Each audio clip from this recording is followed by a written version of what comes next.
So last week we talked about physics of vision, right? We spent a lot of time talking about things like this. It's a wavelength of light. We talked a lot about optics. We talked about lenses, right? All of those fun things. What we did not really do is take all of that information and put it into your actual body, right? So we're going to have to associate all of those things we talked about with some biological aspect, right? And that's what we really want to do here. So Abby, we really want to drive home the idea that like you actually have an eye or two and you use them, right? And they're going to do those things that we've talked about. So today we're going to talk about visual physiology. It's going to be exciting. So, Monica, make sure you're ready for this. Are you? Do you need a moment? No, it's not going to make a difference, is it? It's okay. Hang in there. Don't worry about any of this. We will talk about it a lot, though. All right, so here is your brain with the top of it cut off. So imagine someone has just sliced you right through the eyes with a meat slicer. Nobody's getting too excited about it. We are a binocular species. That means we have two eyes and they both face in the same direction. Okay? What's cool about that is there's a good bit of overlap between the left and the right visual fields, right? And you can do this. Very easy test. Close one eye but not the other, and you can still see things like over on the other side of the world, right? So you can kind of like go back and forth about it, right? So that's kind of cool. So that's why we're binoculars. A good bit of vision in the middle that's overlap, right? Okay, we saw that image previously. Other species are not as binocular as we are. If you think about a gecko, anybody own a gecko? Chameleon, a fish. Who has a fish? Those things don't have binocular vision, right? Think about like a hammerhead shark. So if I was cutting through a hammerhead shark, it would look like this. And then there's like an eye out here and another eye out here. Clearly they're looking in two different directions, right? So there's no binocular overlap. So I would not describe a hammerhead shark as binocular, right? So they don't have that overlap, but we do. Why is this important? Well, it's important because we actually send information from one visual field to one side of your brain and information from the other visual field to the other side of your brain. It's not about left eye, right eye, right? I know everybody thinks like left eye goes to the right side of your brain and right eye goes to the left side. That's only partially true, right? And so that's why we call this a partial decussation, this crossover. Visual information that enters your left eye, for example, some of that, this portion, is already going to be from the right visual field. So that information just stays on the right side, or on the left side. Because it's right visual field, we want that over on the left side of your brain. Some of the information that you receive, it's not going to give you enough contrast, into your left eye is actually from the left visual field. Okay? That information we need to get over to the other side of the brain, so that's going to cross over. Does that make sense? So it's not eye specific, it's visual field specific. And the same story is true on the other side. So in this eye, if you were to see the information that's in your right visual field, that's going to cross over to the left side of your brain. And if you take the information from your left visual field, already on the correct side of your brain, so it will just stay there. Okay? Anybody have any questions about that? That's kind of an important concept. All right, great. We've already briefly talked about your retina, but I'd like to talk a lot more about your retina. Because retinal structure sets up the entire process, right? The way your retina is structured is going to dictate the rest of your visual system. So if we don't understand retinal structure, we're not going to understand the thalamus, we're not going to understand cortex, we're just going to be lost, okay? So we need to start here in the retina. Some of this is going to be a review from last week, but I want to hit it again because it's that important, okay? So Justin, you've got photoreceptors in what we call the outer nuclear layer. They're going to fall into two classes. You've got rods, and you have cones. And as you guys recall, you actually have three types of cones, right? Anybody remember the types of cones that you have?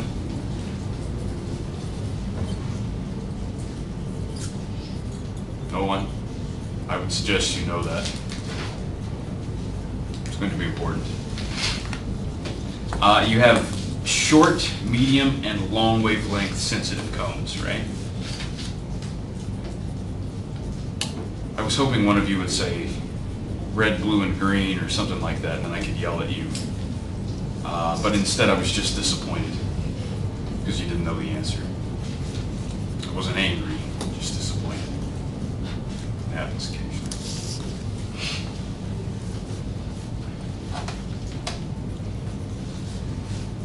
What's interesting about this is the rods are actually more sensitive than your cones. This is why rods are selectively used at night, right? So when light levels, Oliver, are kind of low, you're going to be using your rods. Now remember, we had this discussion about the location of rods, right? We said rods are really in the periphery of your retina, not in the center. In the center of your retina, the fovea, that's where you really want to put the important things that you're trying to view, right? Such as your book, if you're going to read your book or your notes. This creates a real problem at night because you think you see something, right? Something out of the corner of your eye, right? Something that you see in the periphery. When you move your eyes over to that, you're going to focus your fovea on that. It disappears. And that's because your cones require a lot of light. They require higher light levels, so they have high luminance to respond. Okay? And when you put your fovea full of cones on whatever that object was, it's going to disappear because the light level is not high enough to activate your cones. It just activates your rods. So when you look away, then it pops right back, right? So you think there's like a ghost trying to eat you in the middle of the night. It happens. Has that ever happened to anybody? Maybe not a ghost, maybe you thought it was something else. Like, what was that light? Right? Just walk around all the time. How many of you are into stargazing? Yeah. What happens when you look like directly at the stars? Sometimes they disappear, right? So you have to like, kind of like look just above or just below. It's easier to see things at night. It's a good trick. You should try it. What's also interesting about rods is they're a bit sluggish, right? That means their responses are a bit slow, okay? Cones are going to be very rapid to respond. We'll talk about differences in that in a few moments. But the rods are going to be sort of sluggish in their response, right? So they're going to be active. It's going to take a little bit to kind of get them up to full activity.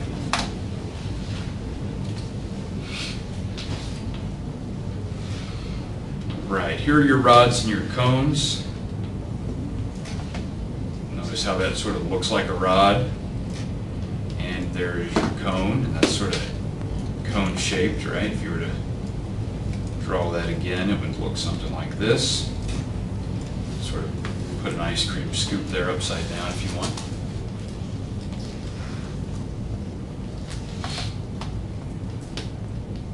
You really have sort of three parts to each photoreceptor. Okay. You've got what's called the outer segment, the inner segment, and then down here you have these synaptic clefts. Outer segment, you have all of these stacks, and inside these stacks are the light-sensitive pigment molecules. Okay. When light of the appropriate wavelength strikes one of these photopigment molecules, it changes the shape of that right? And it's going to cause this sort of downstream cascade of events. Okay? That's going to result in some changes here at the synaptic cleft.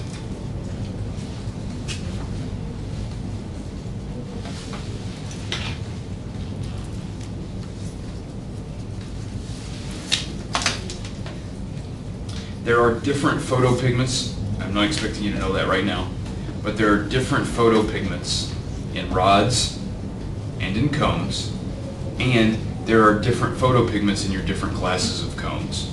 Okay? That's how they're sensitive to different wavelengths of light. Right?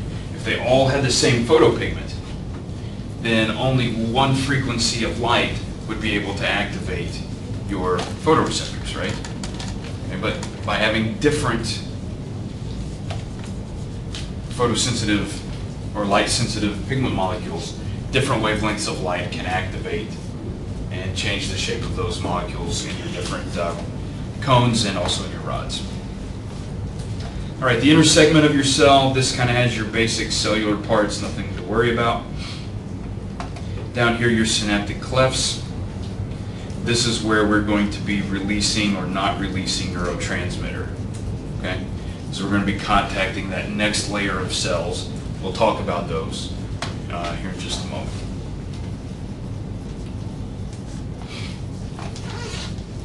Now this is sort of interesting. You do not catch every single photon. And keep in mind right now we're talking about light. We were just talking about it in sort of wavelengths, right? But now we're kind of flipping back interchangeably. Remember, we're allowed to do that between wavelengths and particles or photons, right? So we're kind of bouncing back and forth. You will not catch every single photon of light that hits your eye. Okay?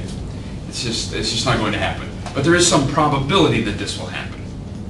So what is the likelihood that that photon of light is going to activate a particular photoreceptor?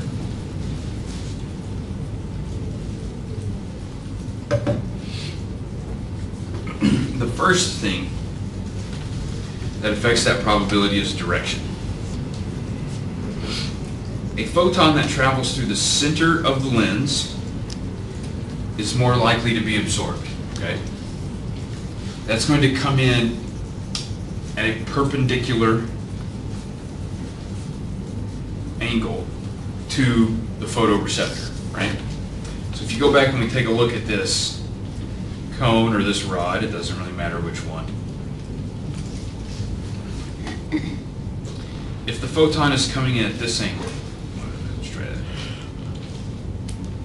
Okay. Now, of those stacks of light-sensitive photopigments, notice we don't hit sort of these four bottom stacks, right? So we're missing the opportunity on those four to be absorbed, right? Okay, so we're not hitting all of them because we're coming in at an angle. If we come in directly, well, assuming I can draw a straight line, notice that we hit every single stack, right? So we hit every opportunity to be absorbed, every opportunity to hit a photopigment, we're going to do that, right? And that's going to increase the likelihood that we're going to absorb that photon because there are more opportunities for it to be caught, right? When you come in at an angle, you miss out on some of those stacks of photopigments. When you come in directly, come in straight, like through the center of the lens, and you're going to go through every single stack of photopigment. Does that make sense? That's pretty cool, right? So it's I don't know. I was trying to think of a good analogy for you here. Let's say I don't have one. Make up one of your own. I'll give you a moment. All right, great job. The second thing is going to be frequency.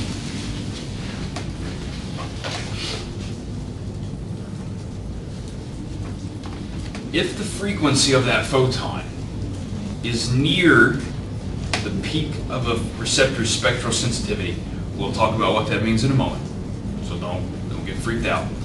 if it's near that peak spectral sensitivity, it's going to be more likely to be absorbed. Okay? Remember when I said there are 4 different photopigments molecules, right? There's one for your rods and then 3 different ones for each of your cone types, right? Okay, so let's think about those 3 cone types. There's one for short, one for medium, and one for long wavelength light, right? So it's going to be short, medium, and long. If the peak spectral sensitivity is, let's say, 450 nanometers, okay? If that wavelength of light is the one that photopigment prefers, the closer you are to 450 nanometers on that wavelength, the more likely it is to excite, or the more likely it is to strike that photopigment and cause it to change shapes. Okay? If it's 700 nanometers, that's pretty far away. So I'm going to tell you that's kind of on the other end of the spectrum. So, okay, so you're way over there. I know 400 to 700 nanometers doesn't sound like a lot because it's like this much space, but it's a lot in terms of visible light. If you're over in the 700 nanometer range, you're not going to be likely to activate those 450 nanometer sensitive cones, right? So those are really the 2 things that make, or that contribute to the probability that a photopigment, or that a photon will be absorbed. Direction. Things that are coming in perpendicular to the stack are going to be more likely to be absorbed. Things that are at the peak spectral sensitivity at that frequency, for that cone type or that rod, are going to be more likely to be absorbed. So why is all of this important? And here's why. Because it's a probability, right? What do you guys know about probabilities? Anything?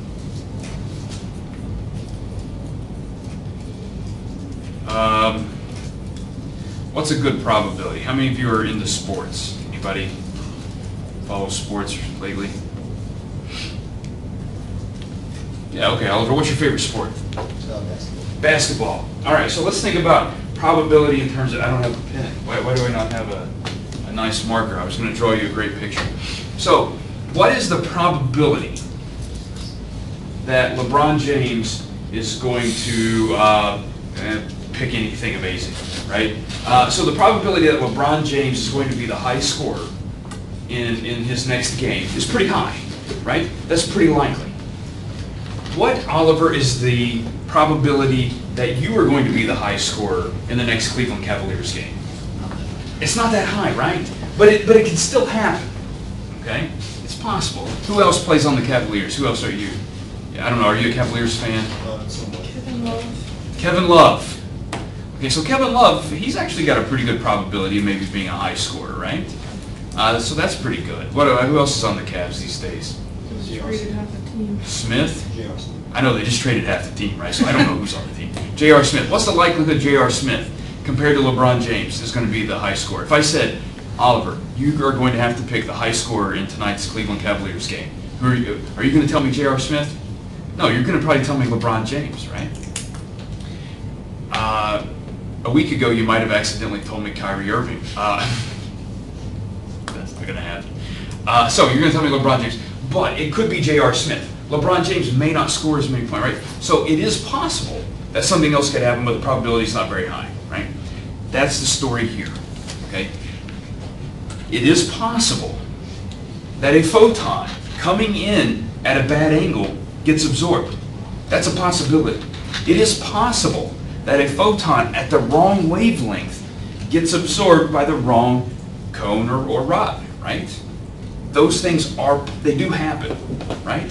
LeBron James is not the high scorer every night, okay? Most of the time he is, so high probability. But other things do happen, and this happens.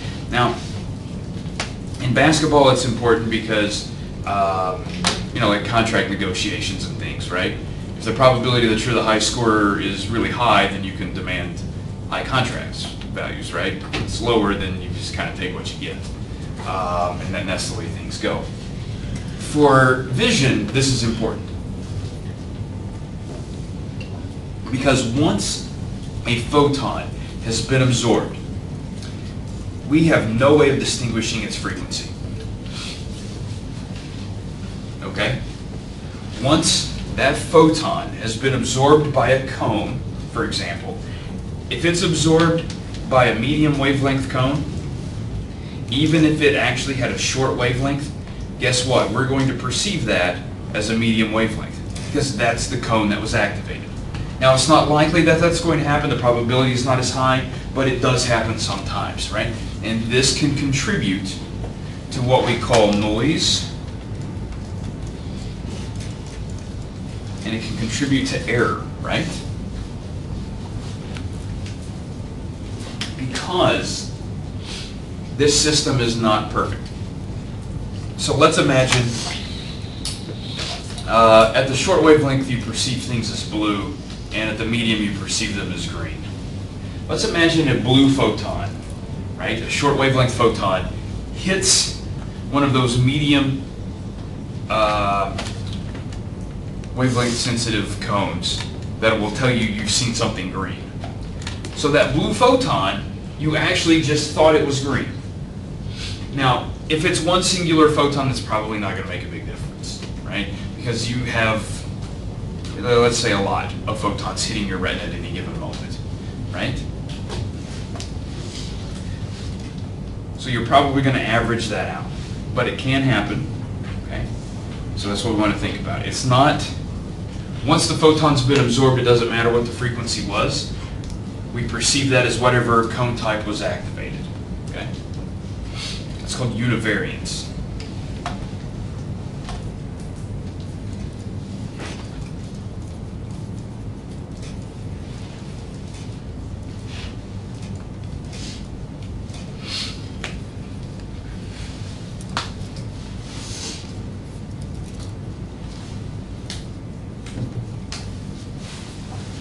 Does that make sense?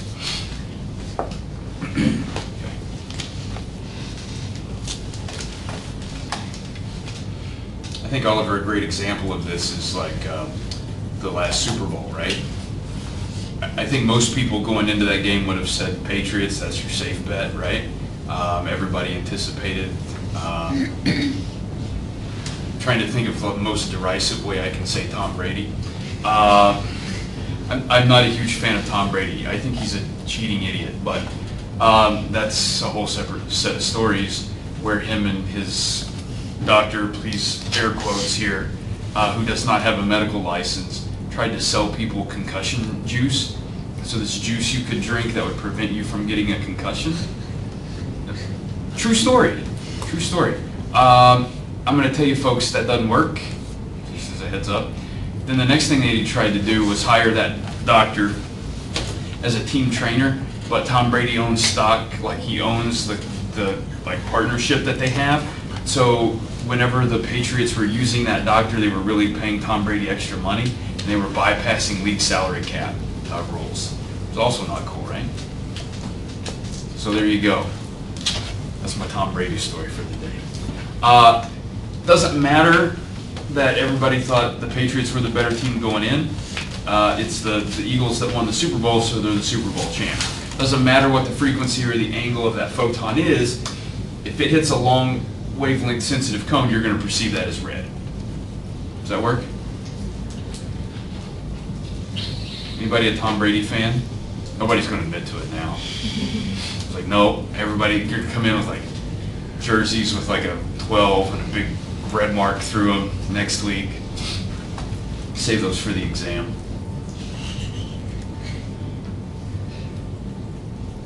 Hey, look at this. This looks pretty exciting, right? How many of you love circuit diagrams? That's exactly the number of hands I thought would go up. That was 0. But this is actually kind of important. This is showing you, and I'm not going to expect you to know all of this, so just hang in there with me, but this is showing you the circuitry for rods and the circuitry for cones. And it's slightly different circuitry, okay? Things are set up just a little bit different for your rod system and your cone system. Now, we've already said this is your outer nuclear layer. We're going to move into what we call the internuclear layer. There are some other layers in between. Your rods and your cones will contact directly what we call bipolar cells. These will either be your cone bipolars, that's these guys with the C's, or you have your rod bipolar cells as well. Okay? We're not going to spend that much time talking about the rod system. The reason for that, Daniela, is that we're really focused on visual perception, right? You're not really perceiving things. Things that happen in the periphery aren't going to be as important to you. It's going to be things that happen in the fovea. So most of what we're going to talk about is going to be foveal circuitry and oriented on that central part of vision, which means we're going to focus primarily on that cone system, right? Just know that the rod system is a little different. Does that make sense? Now, here's how your cones work. You have cones, they're different wavelength sensitivities, not a big deal. They're going to send information down to your cone bipolar cells, or sometimes they're just referred to as bipolar cells. There are two types of bipolar cells. We have on and off. That will make a lot of sense later, so just hang in there on that. Those bipolar cells then send information down to your ganglion cells. That's what the GC stands for there.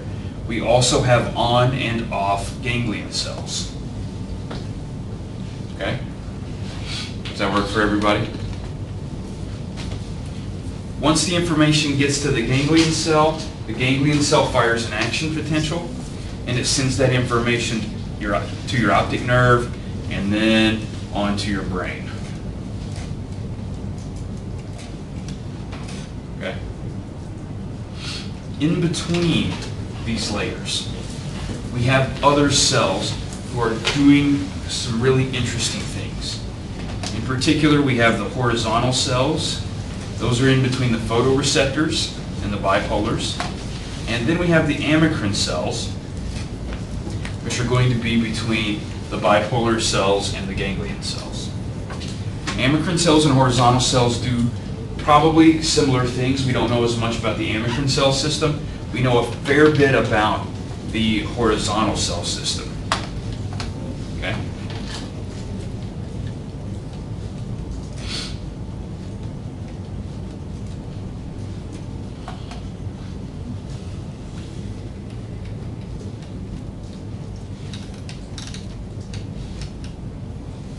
Get all those notes. All right, so what do horizontal cells do? That is so cool. They do something called lateral inhibition.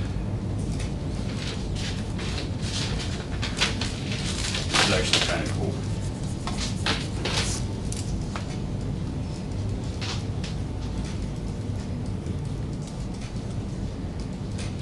This lateral inhibition, if one of these horizontal cells is activated, it will actually start to inhibit sort of some of the surrounding photoreceptors, right? And that will help you get a more precise response. It's possible, that these incoming photons could, they're going to activate a photoreceptor. It's possible some of the neighboring photoreceptors could become active accidentally, right? Okay, so this can happen. It's not a big deal.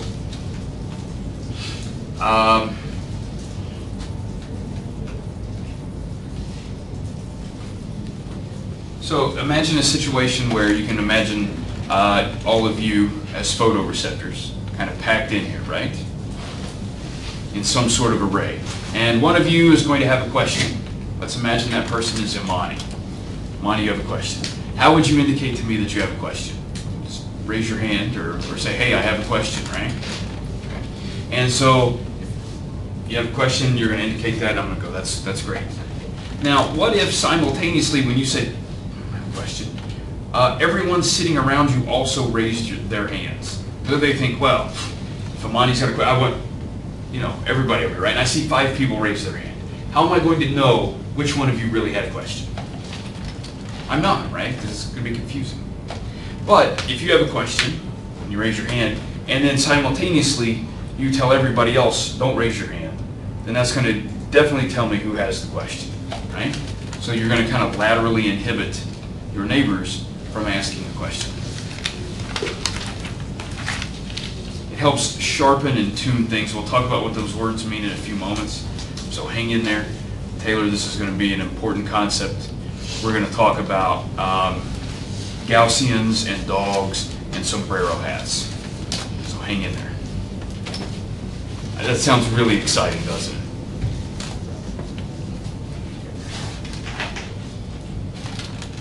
All right, questions about horizontal cells, lateral inhibition? Justin, you got anything? No? That's great.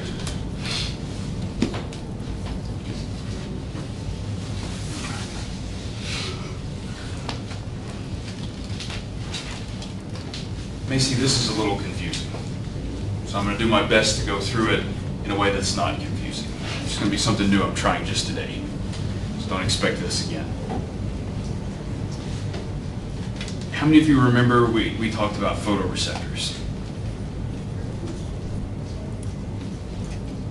Anybody remember photoreceptors? Rods, cones? Is that ringing a bell for anybody? Great. What's wrong with you people tonight? It's a dead audience. I'm up here trying to like get a defibrillator to get you guys to move. You guys stayed up too late last night watching the U.S. hockey team, didn't you? It was a disappointing loss. Did anybody watch that? No? That's disappointing. We played the Czech Republic. Czech Republic's always been known for their great goaltending. It was a great goaltending last night, unfortunately. Anybody here a hockey fan? Sort of. That was really non-committal. Like, there you go. Are you from this area? No, I'm from like DC, so I have the Caps. Oh, okay. I was going to ask if you remember when the blizzard were here in town. So for 3 weeks, I think, anybody from here and remember the blizzard? Yeah, you do? So for 3 weeks, right, there was a minor league hockey team here. I think they actually lasted a couple seasons, right?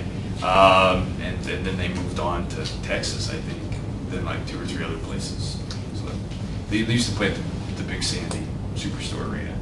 I know, right? Huge crowds. That's why they stayed.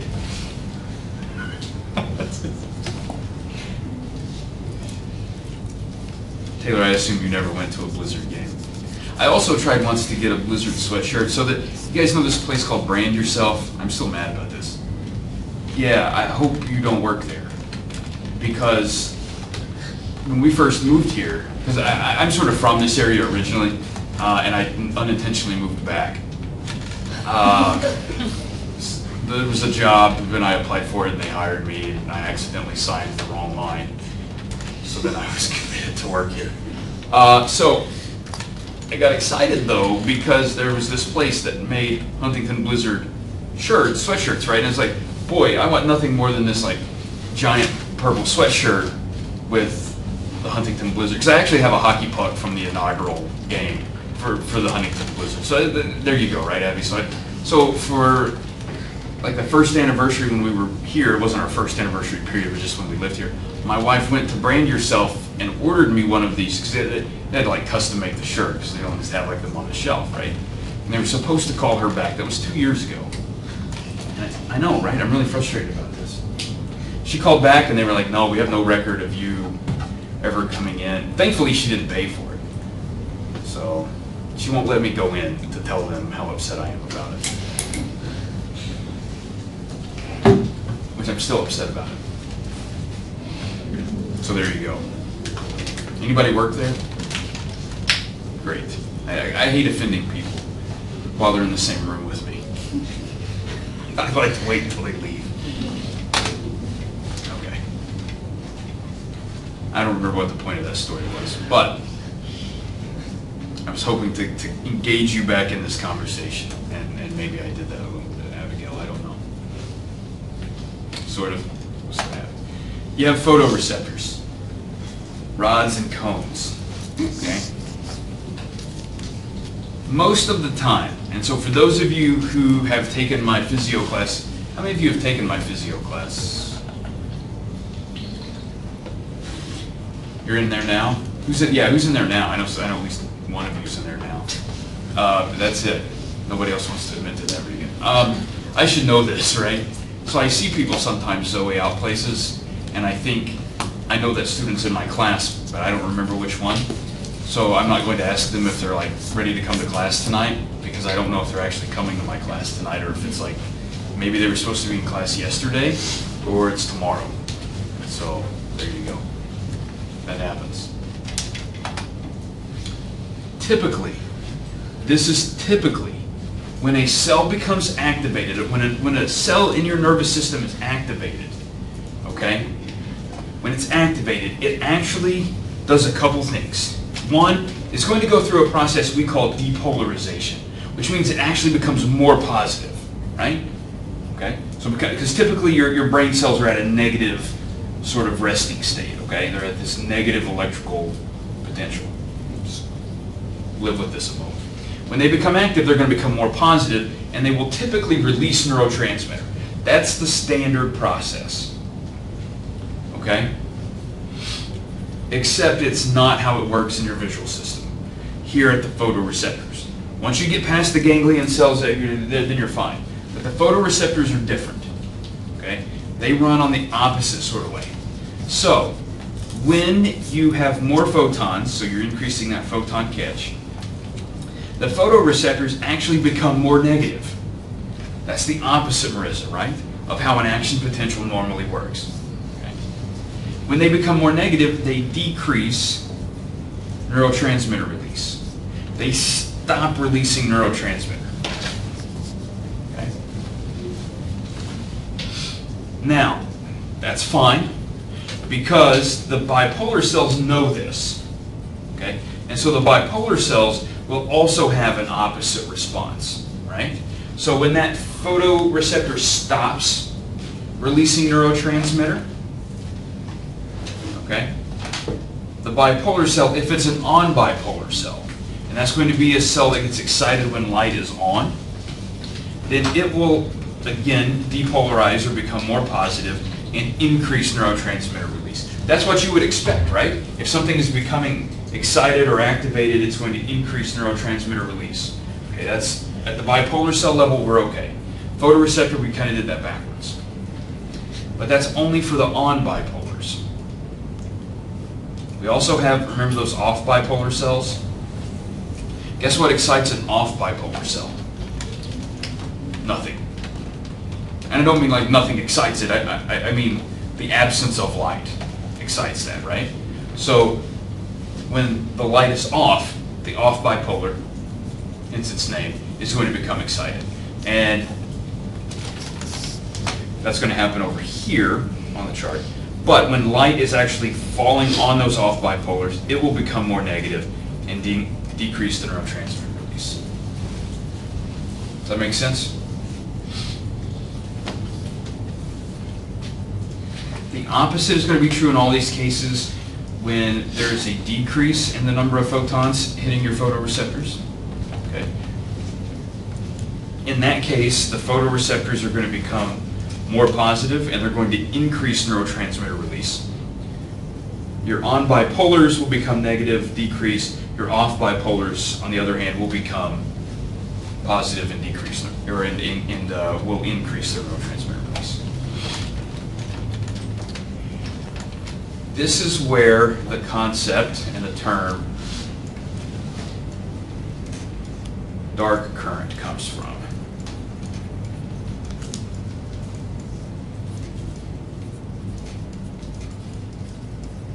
Which I think is the coolest name ever for a heavy metal band. The dark current. Or that thing that makes you laugh at old ladies when they fall.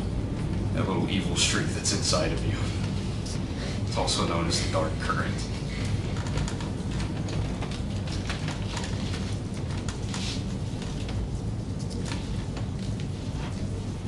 True story, this is what inspired George Lucas to come up with the dark side. I just made that up. I thought it would be an interesting fact you could share with your friends. Yeah. Who knows?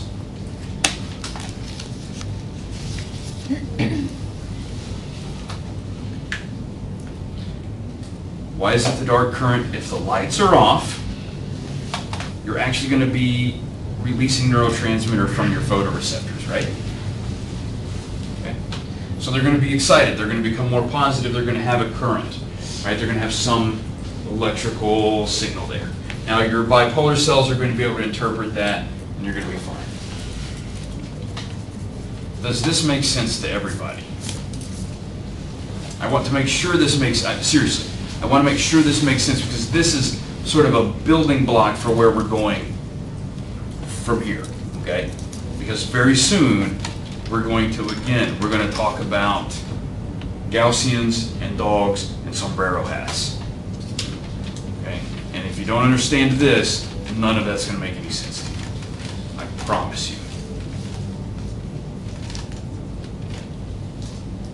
Are we good? Who's not good? Raise your hand. Who thinks they're good? Okay, you're probably not, but thanks for raising your hands anyway. It's okay. We're going to move on then, and if you're lost, it'll be an easy exam to grade.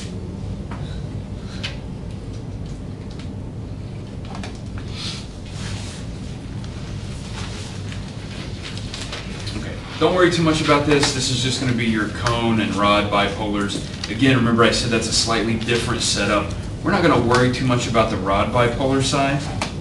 Okay? All rod bipolars are on cells. Don't worry about that. They connect to those amacrine cells. Not a big deal. Again, the cone bipolars, we've already talked about this, can be on or off bipolar cells. That information then moves forward to the ganglion cell layer. And at the ganglion cell layer, we can have on or off ganglion cells as well. Okay? We already talked about horizontal cells.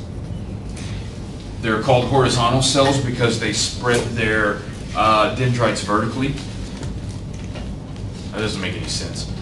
They spread them horizontally. I just want to see if you were paying attention. They spread them out horizontally, right? And so they have that horizontal reach. Okay? They do that lateral inhibition, and they will suppress activity in those neighboring receptors. When one receptor is active, they're going to suppress the activity of the neighboring receptors. It gives us that really sharp tuned image. Okay?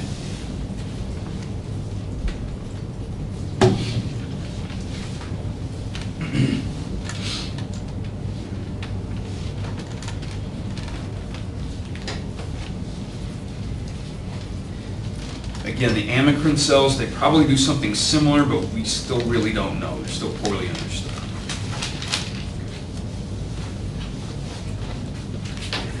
All right, who wants to learn about different types of ganglion cells? Guess how many types of ganglion cells there are? That's a good guess. Anybody want to try another one? That's a good guess too. The real answer is we don't know. And the real answer depends on whether or not you are a lumper or a splitter. You guys know that, did I talk about lumpers and splitters in this class? I did, and I know I did. Because I talked about it when I told, who did I tell? To not go out into the world and say we only had 5 senses. You guys remember that conversation? I can tell who remembers that or not when I read their exam. So you should be honest about it now. Lumpers are people who like to put things together. They like to make small categories, right? So they're going to, like, what is the smallest number of ways that we can categorize people, right? And so if you were to look in this room,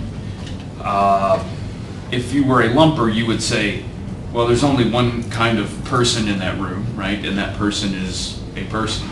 So there we go. That's a lumper, right? So we're all just going to be the same. If you're an extreme splitter, then you're going to say, well, there are like 25 different kinds of people because we're all individuals, right? So that's going to be a splitter. So you can see the difference between lumpers and splitters. Most people are somewhere in between. right? If I were to ask each of you, like, how many types of people are there in this room, I would get an answer somewhere between, like, 2 and 7. I just guessed the 7. I don't know. That was just a number I threw there, right? So if you were to try to categorize people, you can categorize people based on, you know, where you were born, how tall you are, hair color, right? There are all kinds of ways that we could say, well, then that's how we're gonna, you know, whatever, right? People who are wearing short sleeves or long sleeves, maybe that's an important classification, I don't know, right? Some people have on 2 kinds of sleeves. It's gonna be confusing. So you can have lumpers and splitters. They're the same thing when it comes to ganglion cells. And in fact, we don't know how many ganglion cells there are, how many cell types, right? There are probably around 30. And you will need to know all 32 of those. No. They're not all terribly important. And some of them might be really small and small numbers, right? And they don't really contribute too much. There are 4 major cell types that we do typically consider, right? Okay. You have the biplexiform, the bistratified, the midget cells, and the parasol cells. Those are sort of the 4 broad classes of ganglion cell types. Now, we had photoreceptors, bipolar cells, ganglion cells. Now, who remembers that time? I know, Zoe, you're thinking like, boy, it's really confusing because I thought you told me there were on and off bipolar cells and on and off ganglion cells, right?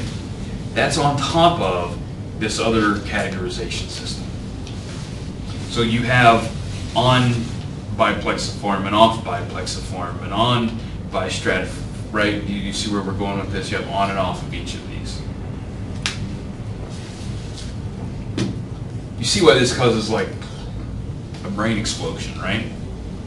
Because now you're thinking, what if there are really, the last count I checked, which was a few years ago, there were like 27 different types of ganglion cells. What if there are really 27 types of ganglion cells and they all come in on and off varieties? And I've got to know 54 different types of cells. And they're all these combinations of physical structure and electrical processing. It's too much. So I've decided nature only has these 4. So the only 4 you need to know. Biplexiform, probably going to be involved in pupil control and diurnal rhythms. Kind of an interesting story. There are ganglion cells in your retina that are actually sensitive to light. Now, I know that's like, I thought that's what we were talking about, right? But remember, I said it's only the photoreceptors that are absorbing photons, right? Except there are some ganglion cells that have photopigment in them that are actually absorbing light. And those guys are selectively absorbing blue light, like short wavelengths of light, and they're sending that information up to your hypothalamus, specifically an area called the I'm going to abbreviate this, suprachiasmatic nucleus, also known as the Mary Poppins nucleus. Everybody thought that was funny. I worked hard on that one. Anybody a Mary Poppins fan? I've never seen that movie. Was it any good? I saw that movie about the movie with Tom Hanks in it. What was the name of that? Finding Mrs. Jones. Saving Mr. Banks. That's it. Whatever. I watched a different movie. The result was the same. The point, I don't know what the point about that was. The suprachiasmatic nucleus is important for circadian rhythms. How many of you love to know when it's daylight? Yeah, that's like important, right, Mason? Because you do different things in the daytime than you do at nighttime, right? And in particular, what most people do in the daytime is stuff, and what they do at night is sleep, right? That's how our species is set up, because we're diurnal, which means daytime. Most people don't think about diurnal as a word. You usually think about nocturnal, How many of you have heard of nocturnal? That means active at night, right? Anybody have a pet that is nocturnal? This can be annoying. Nobody has a nocturnal pet? No? Alright. I was trying to think of what is a nocturnal pet. Rats. Anybody have pet rats? I'm really surprised. Some of you look like rat people. You can tell. Abigail, you had this look on your face like, how do you know what a rat person looks like? You can tell. If somebody has a pet rat. I was at... Where was I? I think I was at Walmart like 5 years ago. And someone had their pet rat on a leash. And they had it like on the conveyor belt at the checkout. Yeah, that was kind of weird. It's like crawled up her arm. You could tell she was a rat person. Even if she hadn't had the rat, I would have known. So. That's not, so one more crazy story about this, Abby. Craziest thing, I've seen crazy things in my life, right? I saw Superman get arrested. That was kind of crazy. Mostly it was an old guy who was walking around drinking a lot, who got arrested. They made him take off the Superman costume, which I was really disappointed about that. Because I thought they should have let him, they made him throw it in the trash can too. I was like, wow, that was just, I mean, he had clothes on under that. So that was okay. I also saw this guy who always wore a pink terry cloth jumpsuit and carried around a bag, which I'm convinced was full of heads. I saw him like 2 days in a row. The first time I saw him, he had a giant cymbal from a drum set, and the next day he had a bag with something heavy in it, which I'm really convinced was chopped up body parts. That was a crazy one. But that's still not the craziest thing I've seen. I saw a guy walking his tortoise. I know. I thought it was a turkey at first. Because, well, it was really far away, and it was like this big brown, and it was like huge. It was this big brown thing kind of like bobbing up and down. And so like I'm in like, not here, I'm in this, like an actual city. And I'm like looking down a few blocks walking to my car, right where I had my car parked, I'm thinking, why is there a turkey? Like it's quite possible that there could have been a turkey. Because there was a river, and then across the river was like a forest, right? So there would be like an occasional deer would come over or something, right? You know, that happens. Oh, it's this turkey. So I get closer, and it's a tortoise. And the amazing thing about this tortoise, though, Marissa, is it would walk down to the end of the block and then turn around and come back, because the guy was like talking to someone at a parking lot, like a parking attendant, and the tortoise would just like keep walking, and no leash. He said it would get on the elevator with him and ride up to his apartment. That's the craziest thing I've ever seen. And I just told you the other stories as context, so you know that truly is the craziest thing I've ever seen, a guy walking his tortoise. What do you think about that, Justin? It's pretty crazy, It isn't kind it? of makes me want to get a tortoise, I think. That seems like a great pet. I know, right? I think they're low maintenance. But it was big. I mean, it was like a big tortoise. You don't have to worry about it running away either. No, no, you don't, right? Lost tortoise. No, it doesn't happen. It's not going to fly away from you. There you go. So there you go. So diurnal, that's in the daytime. Not a big deal, right?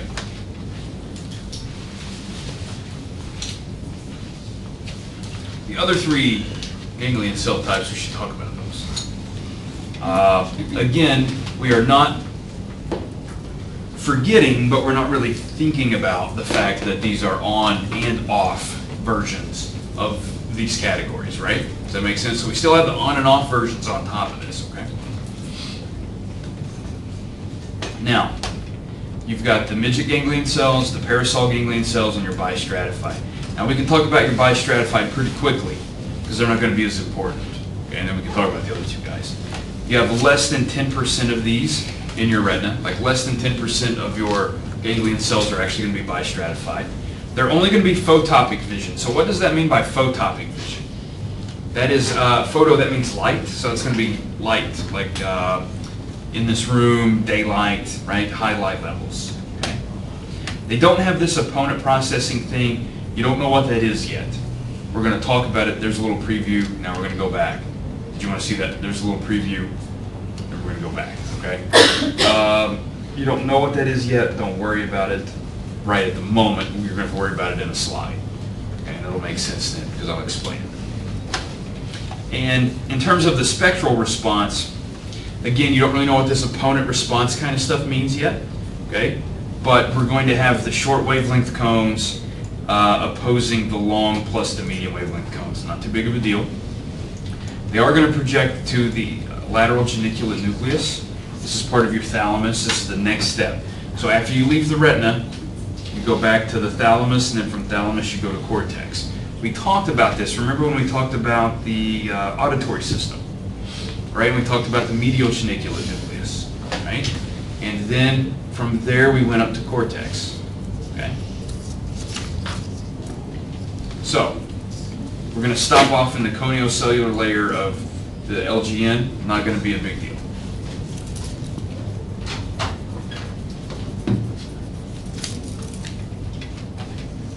Let's think about the midget cells, and then we'll think about the parasol cells.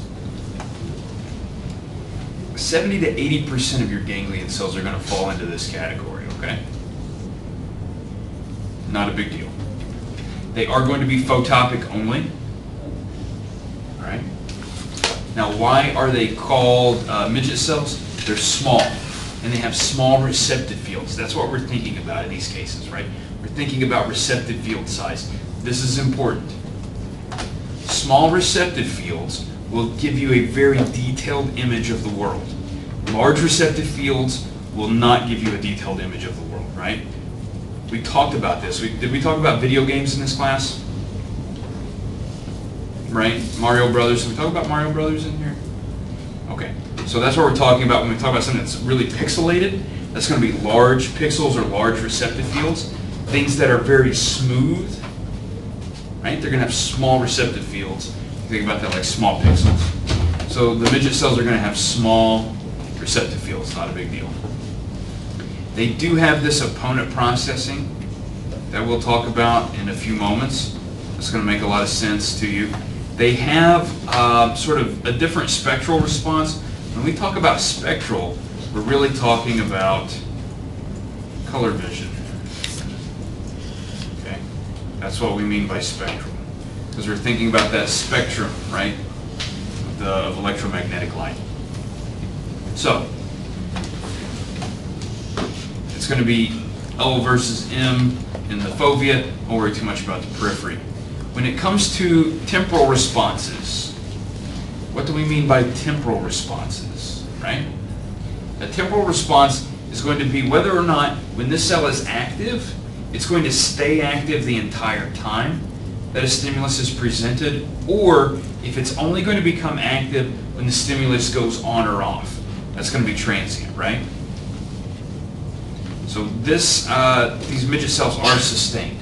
As long as you are shining light, or a photon of light is hitting that ganglion cell, it's going to be active, okay? And it will send to the parvocellular layers of the LGN. Anybody know what parvo means? It means small. So that makes sense, right? I know it gets confusing because we're going to talk about like M and P cells, okay? Don't worry about that too much. Just think about small. Your parasol cells only probably account for about 10% of all of your ganglion cells. They handle photopic and scotopic. What is scotopic? That's kind of low light levels, nighttime kind of thing. Okay. They do have that opponent process. Again, we're going to talk about this in just a few moments. Okay, we have to talk about donuts before we can talk about the Gaussians, the dogs, and those sombrero hats. But we'll get there. Parasol cells have a transient response. They really only are active briefly when a stimulus is presented or a stimulus disappears. and they'll project to the magnocellular layers of the LGN. That's going to be the larger cells.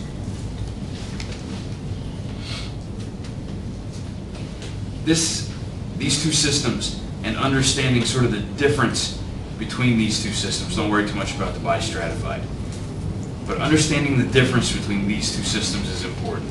This is really going to set us up for what we're going to talk about later. We're going to talk about spatial vision.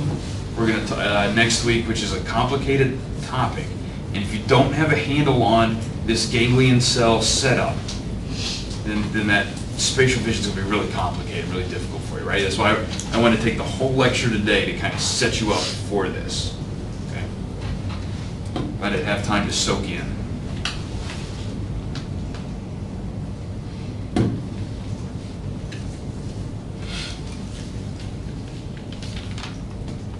All right, let's spend some time talking about these spatial responses.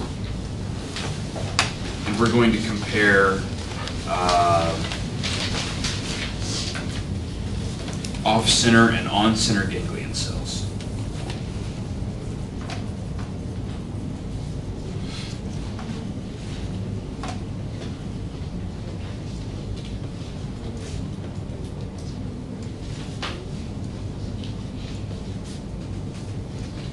This represents a receptive field of a ganglion cell. Now we're making that receptive field by sending information from photoreceptors, right? And it can be multiple photoreceptors. It may only be one photoreceptor, right? If we're thinking about cones, it's probably only going to be one photoreceptor, okay? It's going to be kind of a one-to-one relationship here. From cone to bipolar cell to ganglion cell. That's not exactly true because we do have this sort of, we'll talk about opponent color processing another day. Actually, next week we'll talk color vision. I don't know. We'll talk about something next week, I promise. So, this is the receptive field of your ganglion cell.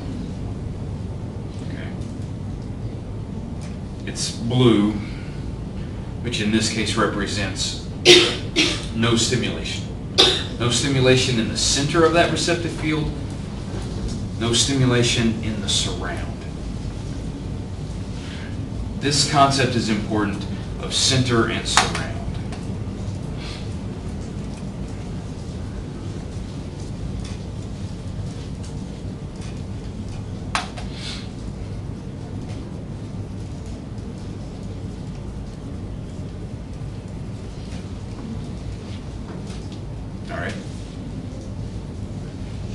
This is what we mean when we talk about spatial responses, right? There's the center space and the surrounding space. They're going to be on opposite, one's going to be excitatory and one's going to be inhibitory, right? Okay. For an on-center cell, the center is excitatory. If photons of light only hit the center, and then here's the duration of that stimulus.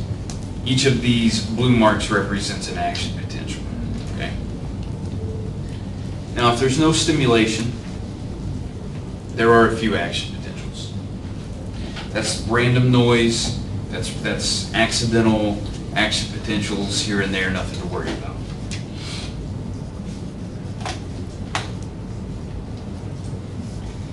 When we stimulate the center of that receptive field with photons of light, we have a considerable increase in the rate and number of action potentials. That should not be surprising or confusing to you, right? It is an on-center cell. When light is on the center of that cell, that receptive field, it's excited. It's right in the name. Okay. Now, this name on center, though, AJ, it implies a lot more beyond that, right? One, it implies that the surround is then inhibitory, okay? And so if the surround is activated, as is in the second case, the third line, or by itself down here in the fourth line, there's going to be some inhibitory effect on this receptive field, on the action potentials, right? So if the surround is activated by itself, if we're hitting it with light, it is not an on surround, right? If it's an on center, it's really an off surround, right? So we really, if we activate or if we shine light on the surround, it's not going to activate the cell. And in fact, it's going to inhibit the cell more so than you would see randomly. Now, Monica, I can tell you're going to ask about this string of action potentials afterward. That's sort of a rebound effect, right? So when you've been inhibiting that cell for a period of time, right, then you release that inhibition, there's a little bit of a rebound effect, right? Because you've been holding it artificially too low and it's not been firing those random action potentials. So you get a small bit of rebound. If we simultaneously activate the center, we shine light on the center, and we shine light on its surround. So the center is going to be excitatory. The surround is going to have an inhibitory effect. The question becomes, which is more powerful? The excitatory center or the inhibitory surround? Okay? And in this case, what you see is you see an increase in action potentials. Not the same as we saw here, center only, but more than we see when the surround is stimulated. That tells us that the center is actually stronger than the surround. Okay? This is a true principle and statement that applies to all receptive fields in your visual system. The center, whether that's an on center or an off center, the center is going to be more powerful than the surround. Okay?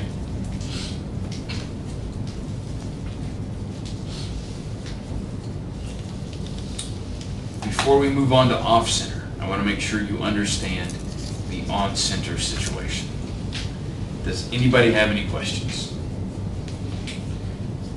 I'm required to tell you that no question is too dumb to ask, despite the fact that that's not a true statement. But they want me to encourage you in whatever it is you're trying to do, Taylor, with your life. And so I should periodically try to throw out positive nuggets of something. So there was one of them for the day. But seriously, this can be confusing. I know I am phenomenal at describing it, and that may be why you don't have any questions. But it can be very confusing. So if you have questions, please do ask them.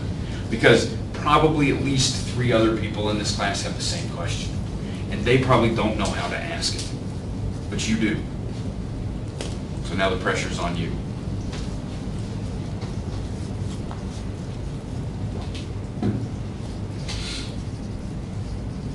Okay. Anybody have a question? I didn't mean to cut you off early. I know you were just warming up. All right. Let's think about the off-center ganglion cell. Okay. In this case, take a look at this. This is a big difference here. In this case, we have hit the surround with photons of light, but the center, no light is hitting the center. And what we see there is we actually see an increase, right, of firing. So these guys, with the inhibitory center and the excitatory surround, respond best to the onset of small dark spots or the offset of a small light spot. So if you went from this situation and then you turned off that light that's hitting the center of the receptive field, bring you down to this guy, and what you would see is an increase in action potentials.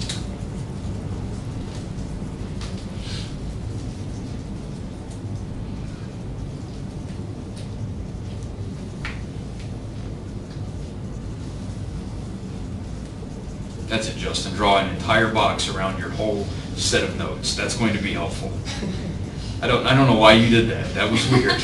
I'm grouping it together. You're grouping it together, okay. Because it's not grouped on the page. It's not like on the page as a group. That's fine. Okay. Questions about that? Abby, is that a Diet Coke? No. Good. I saw this, that's V8 Energy, that's better. But I saw this commercial with these Diet Coke. What is the deal with like tall, skinny cans? Does that do anything for anybody? I don't know, right? I mean, I understand a taller can if it like has more in it, but why then do you make, like you've seen these, right? These like tall, I mean, what does that do for people? Well, no, maybe it's more aesthetically pleasing. I don't know, it's easier to hold with that. Easier to hold? I like Red Bull cans because they're like that. Really? I just feel like you have giant hands. I have small cans. See, this is, I don't know. It's like, I don't know, I just saw this commercial with like Diet Coke recently, and it looks like maybe the people are smaller, but it looks like the can is taller but narrower, and they come in different flavors now. Like I don't know where I've been on the Diet Coke market. Like apparently I've just been off, not paying attention, and things have really changed in the last few years. Anybody follow Diet Coke? Like on Twitter? Who's an Instagram follower of a beverage? Nobody's going to admit to that. Are you, Zoe? No? I'm sure they have. I'm sure like Diet Coke has an Instagram feed, right? Probably. Probably. And there's some guy like walking around taking pictures of tall, skinny cans. Like sending them out to a bunch of dopes. Sorry. All right. Questions about on and off center ganglion cells and their spatial responses.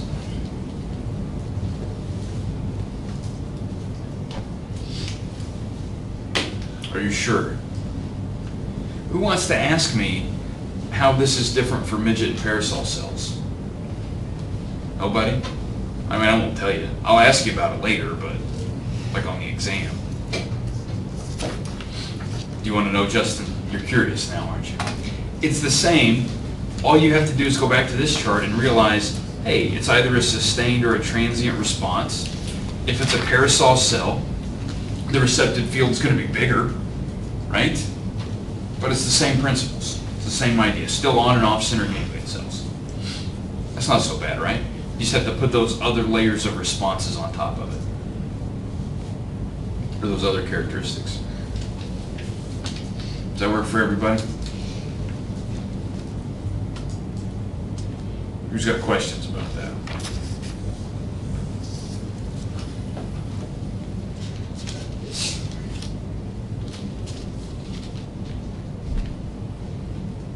Can I ask you guys a serious question?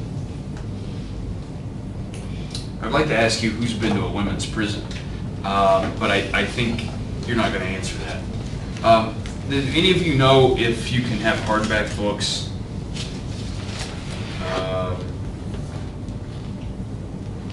in the women's prison here? Nobody knows. I'm asking for a serious reason. We're doing a book drive. Have you guys seen the email or so we're doing a book drive for the women's prisons here in West Virginia, where apparently they don't let them read. That's a fairly true story. Apparently they don't have access to books, which I think is ridiculous, right? It's just ridiculous. So they're doing a book drive. You should donate to this if you have books, right? Like how many of you have a book at your home that you don't want? Yeah, bring it in. Except there were only two, on the flyer that I saw, there were only two things you're not allowed to bring in. Although I think maybe there's some other things you shouldn't bring in too. One of those was Harlequin romance. The other was gang violence fiction. So they don't want you bringing either of those, which those kind of make some sense, right? If you were to think for 2 seconds about books you should take into a prison, those may not be ones to take in. There was someone else who donated a cookbook.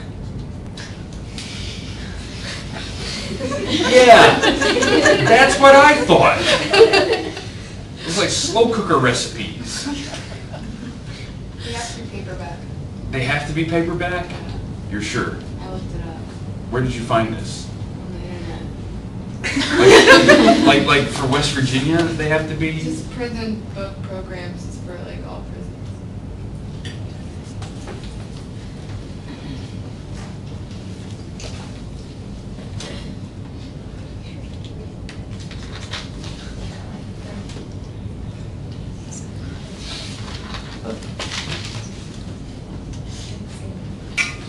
Right.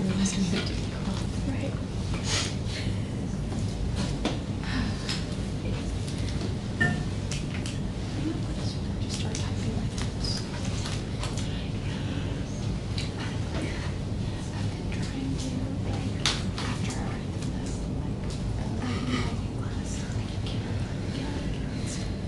Okay. That solved that. Any questions about center surround receptive field structure? This is not going away, folks. That's why, the reason I keep, you're probably like tired of it by now and you think like I understand it. And then you're gonna go home and you're gonna have this real anxiety attack about center surround receptive field structure. And I just don't want that to happen to you. Because there's probably paperwork I have to fill out. Like I think if I cause a student an anxiety attack that goes into my like permanent record, right? If I get enough of those, they'll like make this face at me. I just don't really want to deal with that. Hey, look at this. Guess where we made it? Gaussians, dogs, and sombrero hats. And I know you don't think we're there, but we are. Okay?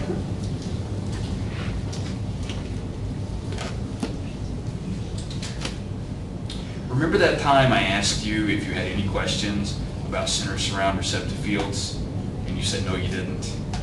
Okay? Right now is the moment where you should be wishing that you did, because we're going to talk more about this in a really exciting way that requires you to do some 3D manipulation in your brain of a receptive field.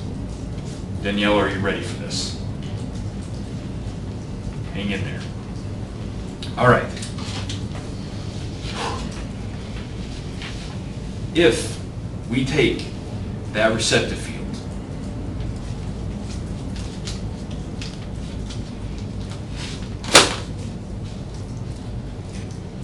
center and surround, and we turned this into a graph.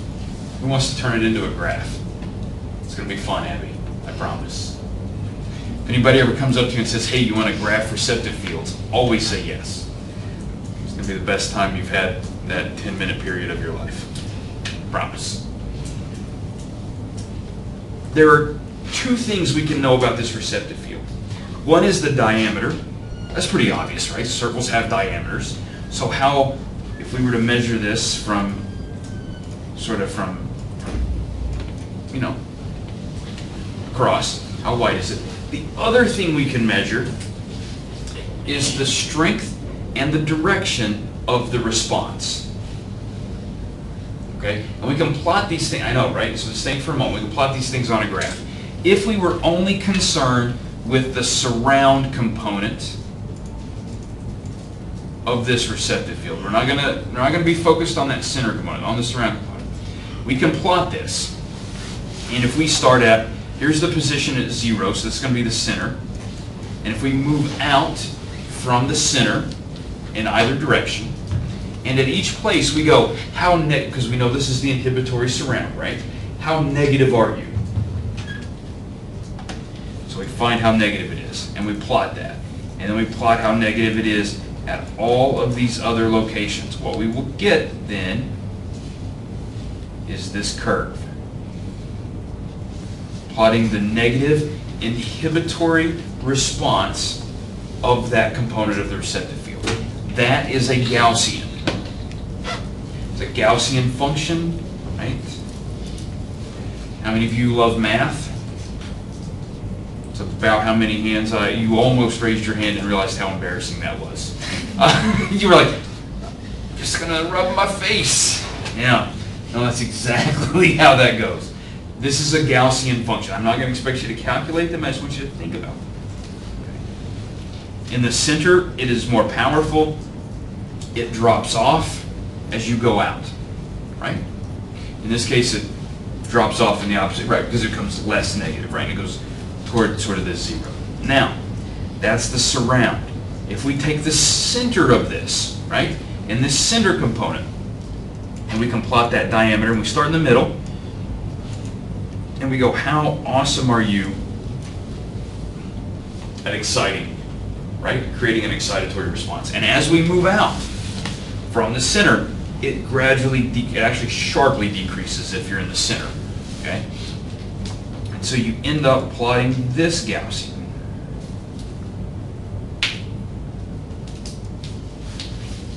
It goes in either direction, right? So there we go. We've talked about the Gaussians. Who is lost? Yes, that's what I thought. Thank you for being brave. We have essentially taken this receptive field and turned it this way, right? Cut it in half, and then plotted how strong it is at any given point in the positive or negative direction. Because that receptive field has two components, we did it once with the center, and then we did it once with the surround. Okay? Does that make sense? Almost. That almost made sense to you. And that's great. Because I don't want it to completely make sense, just almost make sense. If it completely makes sense, trust me, your eye will start moving in the wrong direction. Right? It happens to me sometimes. Now, we can plot this, right? So we know how strong is the center at the very center, at 0 degrees. And then we go, wow, there it is. And then how strong is the inhibition at that particular spatial location? And we go, oh, well, it's right there. Now what you can do is you can get a dog, which is a difference of Gaussians. We have two Gaussian functions here, right, Justin? We've got that really sharp cone for the center and that kind of bigger but less deep bulb. Okay? And if at each particular point across this, at each of these locations, let's see, at each spot across this line, we say, how positive are you minus how negative you are. What we end up with is that difference of Gaussians. That difference of Gaussians is a new function that goes here, dips down, comes up, doesn't go all the way up, but part of the way, comes back down, goes back up. And it looks like you have cut through a sombrero. Didn't know we were going to get there, did you, Regan? But we did. We made it. All on one slide. Now, that is for a midget receptive field. Notice how small that is, right? If we want to do a parasol receptive field, this actually, you can actually see it better on this particular diagram, but it's the same exact story, okay? We have the center of that receptive field. We know that center is going to be here. At that point, how powerfully excited are we? As we move out, we plot how powerfully excited we are. We can then draw this Gaussian. Notice, start at the peak in the center. As we move out, it gradually decreases in strength, right? That's the Gaussian function. Kind of fades off. Relative to that, we're going to plot the surround. Okay. So at the center, here's how how strong is the inhibition, right, at that point. And we go each point out, and we can plot where that is, and we draw then a second Gaussian. Then we go at each of these individual points. So for example, right here at the center, how powerfully exciting was the center portion of that receptive field? Subtract from that how powerful was the inhibition. And it's going to bring us down a little, right? So it brings us down to this point. We plot that for each of these situations. Now here, we're going to go negative because there's not any excitation there, right? And what we end up with, again, is this difference of Gaussians.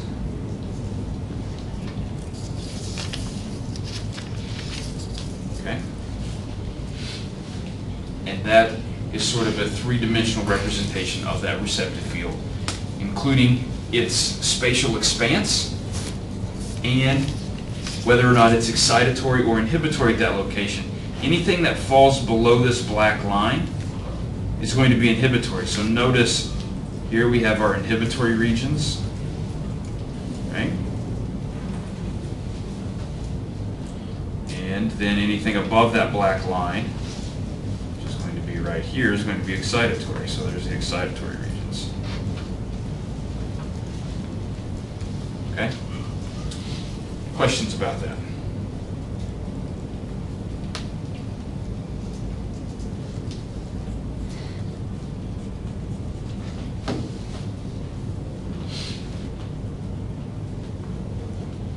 Remember that time I told you the center is always stronger than the surround?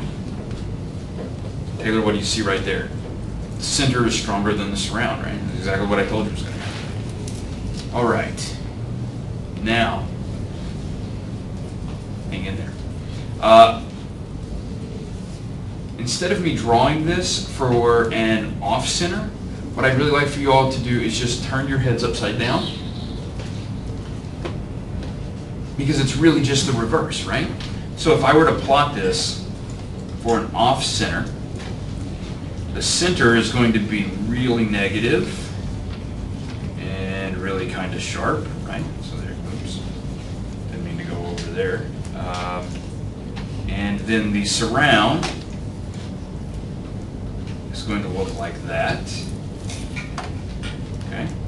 And when you draw this, at each of these particular points,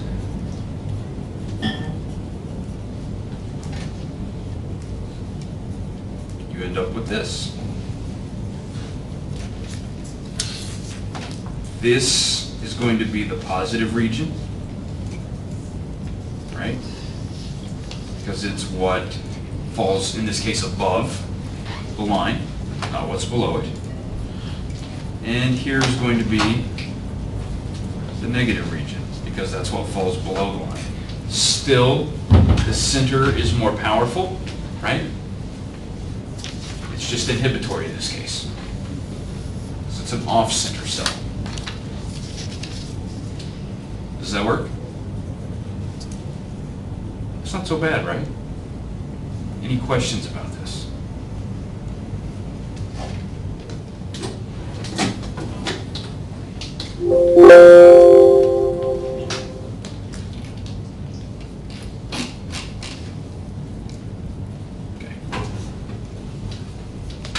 Ready to move on? Sort of. We will revisit this idea when we revisit spatial vision, I promise. And of course, right now we'll revisit it, just in case you thought it was over. Now, we've already talked about the spatial response. Let's try to add that temporal response on there. Again, don't worry so much about these bistratified cells.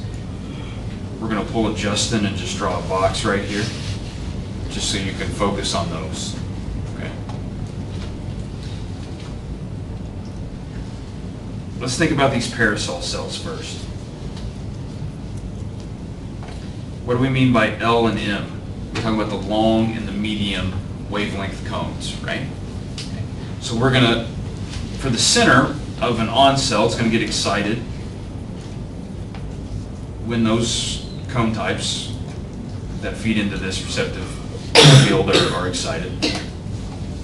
What's really important to take away from this is this transient response. So this line represents electrical activity in the ganglion cell, right? Kind of the output of action potentials.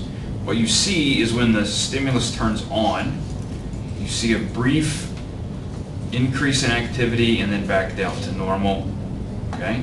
If it's an off center, you see a brief decrease and then back to normal. The midget cells, which have sustained responses, you see there's an increase, and then pretty much the whole time it stays increased while the stimulus is on, right? And then it drops off to normal. The opposite is true for off cells. When the stimulus goes off, there's a decrease in activity, and that activity level goes back up to baseline once the stimulus comes back on. That's what we mean by sustained or transient responses. Here we have your sustained response, active all the way across. Here you have transient, you have a brief peak, and then it drops down to normal. Questions about that? Great.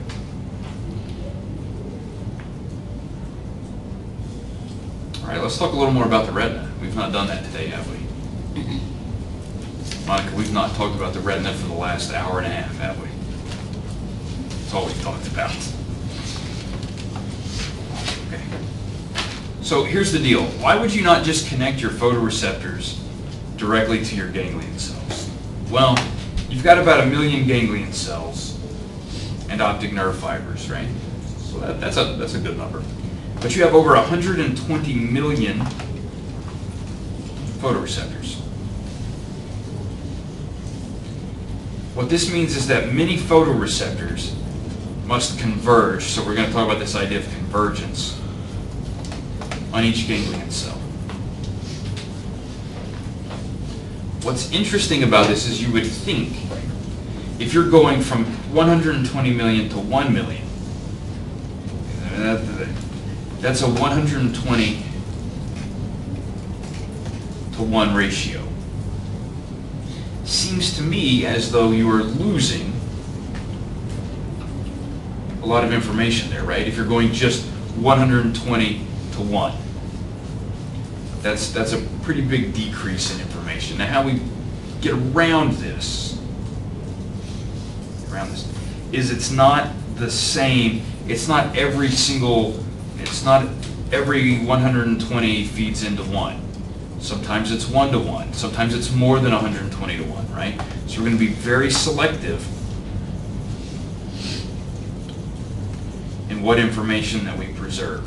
So some of the photoreceptors, it's going to be that 1-to-1 relationship that we talked about primarily in the fovea.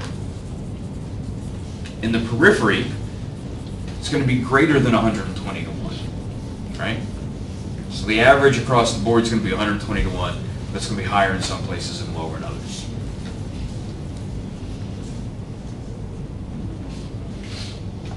These ganglion cells, they're very selective and they have a filtered representation of the retinal image. What do we mean by a filtered representation, right? They're not each going, this is why you have 27 different kinds. They're not each going to be bringing through all of the information.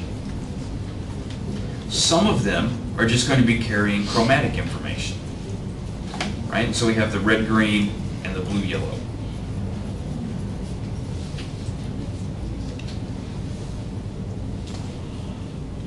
Some of them are going to just have spatial information, so it's going to be this dark light channel. There's not going to be any color information there. On top of this, some of the large receptive fields are going to introduce what's called neural blur. They can't actually respond to those fine details, right? So think about these. These are those larger pixels, right?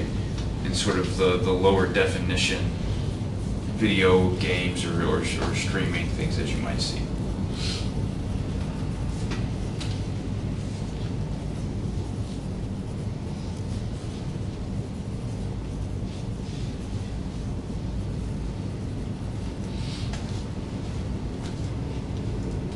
Questions about this?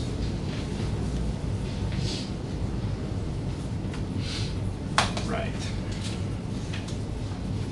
Now, about 90% of fibers from the optic nerve end up in the lateral genicular nucleus. Okay? That's where most of it goes. Some other things go to the superior colliculus. We'll talk about that later. We already talked about the suprachiasmatic nucleus for that diurnal rhythm. Pretectum, perigeniculate, I'm not going to expect you to know sort of much about these. These other three places you will need to know a little bit. Superior colliculus, not so much right now. But later we'll talk about it. We already talked about the partial decussation, right? Just remember we said it's right visual field to left brain, not right eye to left brain, right? Because some of your right eye is getting left visual field and some of it's getting right visual field information. Okay. This is your lateral geniculate nucleus. It has 6 layers. Some people say this looks like a Napoleon hat. I don't know. It's called geniculate. Genu, G-E-N-U, is Latin for knee. If you look at this, it does sort of look like a bent knee, right? That makes a little sense. So it has a knee.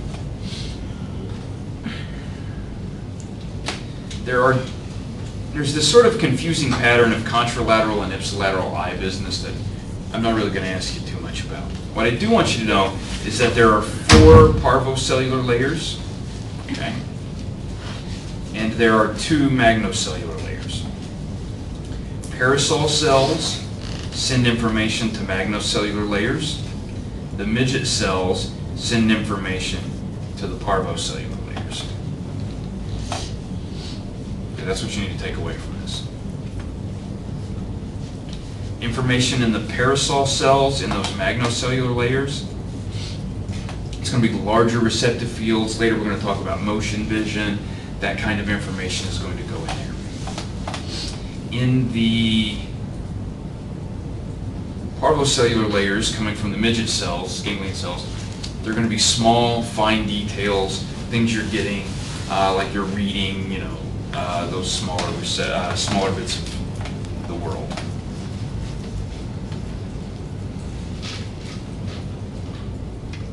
Cells in the LGN, guess what? They have that same center surround receptive field structure. Same thing we talked about in the ganglion cells, going straight forward to the lateral geniculate nucleus, okay?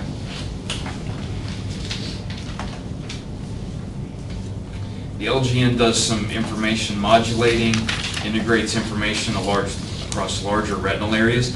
This is where we start to put together all of those little dots, right? Because so far we've really only talked about small dots of the world. But we need to put those together so that we know those dots belong in one object or one shape. And we'll get there eventually. It's a little bit down the road, but we'll get there eventually. But it starts in the lateral geniculate nucleus. Okay? From the lateral geniculate nucleus, you project that information to V1, which is also known as primary visual cortex. It has 6 layers, plus or minus some layers, right? Because as you notice, layer 4 actually has 4A, 4B, 4C alpha, and 4C beta. So it actually ends up with like 4 layers just in layer 4. So it's really kind of like 9 layers. They said there were 6 first. Everybody believed it. When they found the other layers, they were like, well, we can't change it now. So you're going to have to add sub-layers. Not a big deal. This is kind of cool because it shows you what's going on in the LGN and where that information goes in visual cortex. Some of that information comes back down to the lateral geniculate nucleus. That's called feedback information, right? It's kind of cool.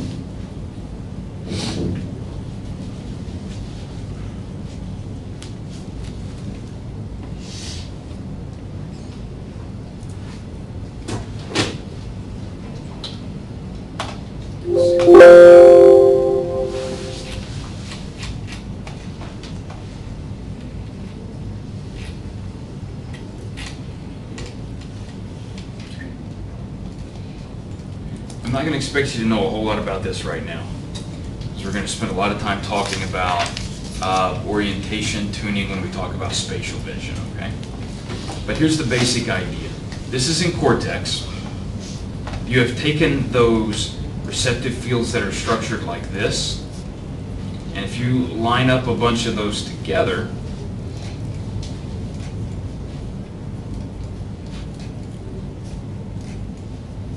and you put all of their excitatory parts in the center, and then you put the inhibitory sides on the outside, you end up with a receptive field that is structured like this, right?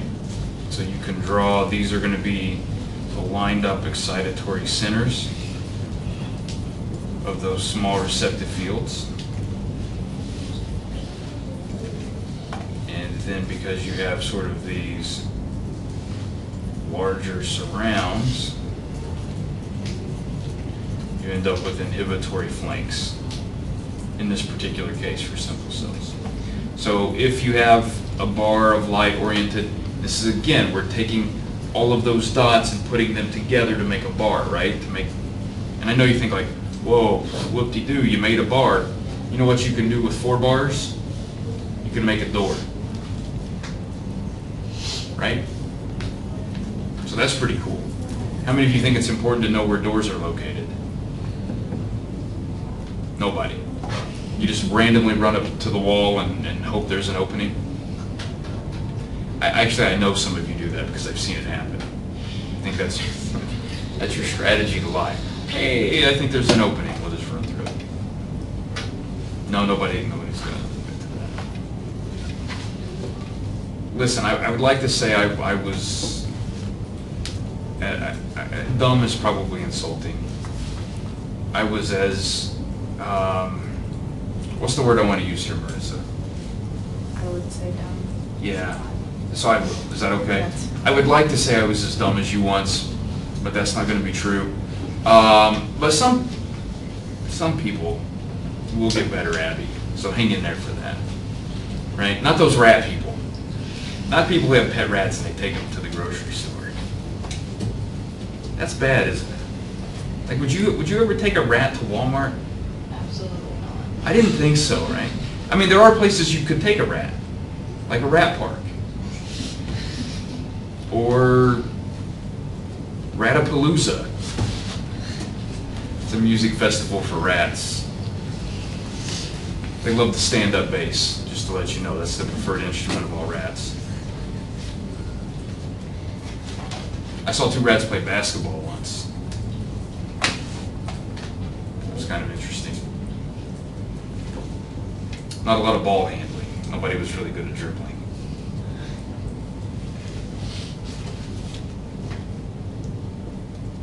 Questions about this receptive field structure? We're going to take this and we're going to use it going forward because we're going to do that spatial vision thing soon. Okay, but we're going to do color vision first. So I'm going to give you a little break from this kind of stuff next week, and then we're going to be right back at it. Oh, wait a minute. That may or may not be true. I'll think about that. I have to think what, because there's a week coming up where I'm not going to be here. It's going to be the first week of March. Anybody know what date the first week of March is when we meet? The 8th. Sounds like 7th. I won't be here that day. You will be. I mean, some of you will be. If you're not here, you're not going to get credit for 2 labs. There's 1, but 2. So the week before that, is that next week? I'm going to give you 2 lectures in 1. It's going to be exciting. Direction selectivity, we'll talk more about this later when we talk about motion vision, so hang in there for that. Ocular dominance is sort of an interesting concept. I'm not going to ask you a whole lot about this. Because, Taylor, remember that partial decussation, right? So your left LGN is getting information from your left eye and your right eye, but it's all going to be right visual field, right? So by the time that information gets up to your cortex, right, we're still on the same side, it's still going to be on the left side, we can actually measure how powerfully one eye or the other drives that response, okay? It's kind of interesting.